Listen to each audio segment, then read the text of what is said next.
What's going on, guys? Horror Junkies back with another video.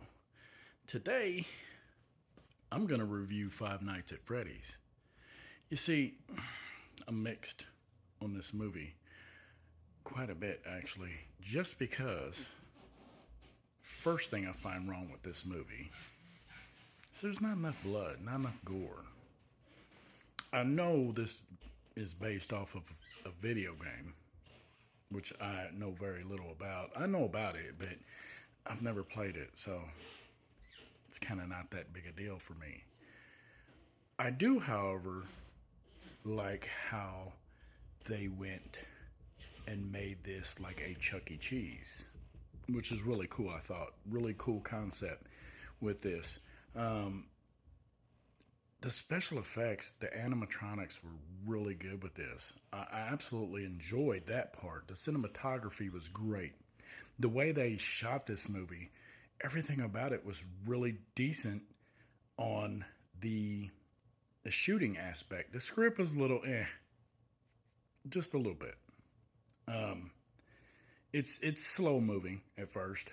Um, I'm not gonna do any spoilers right now. I will do a spoiler video at a different time. But the actors, the actresses, they were all great. And let me just go straight to Matthew Lillard on this because his performance in this, although he's not in it very much, is absolutely perfect. I mean, that's what brought me to watch this movie to begin with, which was Matthew Lillard being in it. Although we could have used a lot more of Matthew, for sure. Um, Story's just it's a little bit, and it's kind of hard to explain why I say that because I don't want to spoil nothing. Um, it's about some dude who his little brother gets kidnapped when he is a kid, and he's there when it happens. He sees it happen, and now years later, he has custody of his sister. His parents died, and he took responsibility of his sister. And there's an evil aunt. Of course, there's always somebody evil in it, and the evil aunt wants to get custody of him, of the sister, because he's a bum.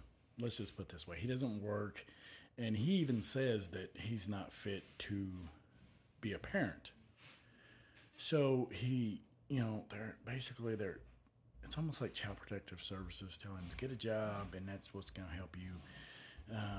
It'll help move forward with keeping custody of your sister.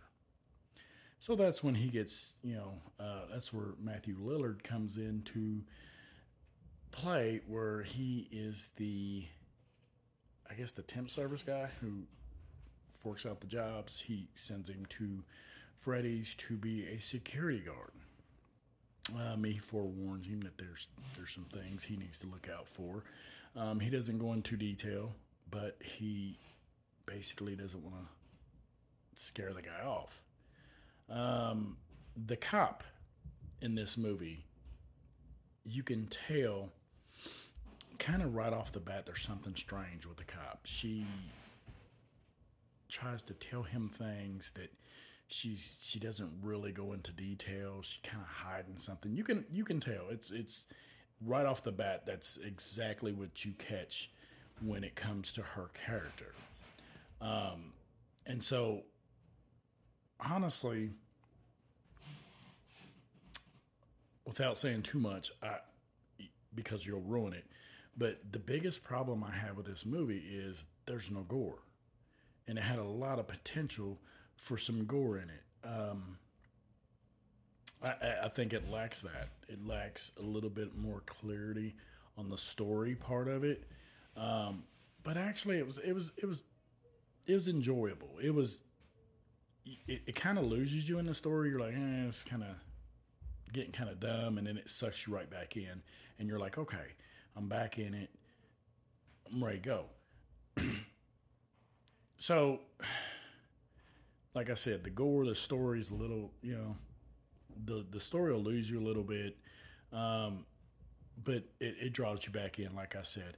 Um, I can't really say too much more. I'm just going to ruin it, and I don't want to spoil this movie just yet.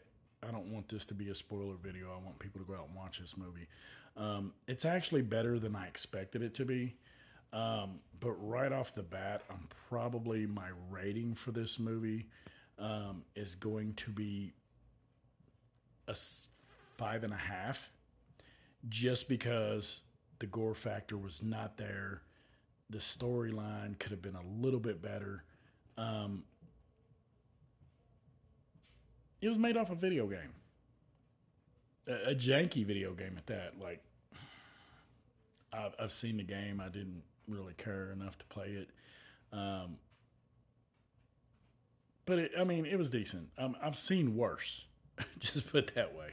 Um, Winnie the Pooh, Blood and Honey was way worse than this. Um, it kept you interested in the story. Like I said, it was just a little janky for me. It could have had more blood, more gore, more kills, and that's where my rating. Not it was kind of creepy because I do have animatronics in my movie theater in my basement. So while I'm watching this movie, I'm looking at my animatronics, making sure them bitches are still unplugged, and they don't move, because if they moved, my ass had been upstairs. But other than that, I will do a spoiler video on this movie at a later date. But this is my review, a 5.5. It could have been a little bit higher had there been some gore and had the story been a little bit better for me. So that's going to be my review on Five Nights at Freddy's. Go check it out. It's worth the watch. This is Mike with Horror Junkies, and I'm out.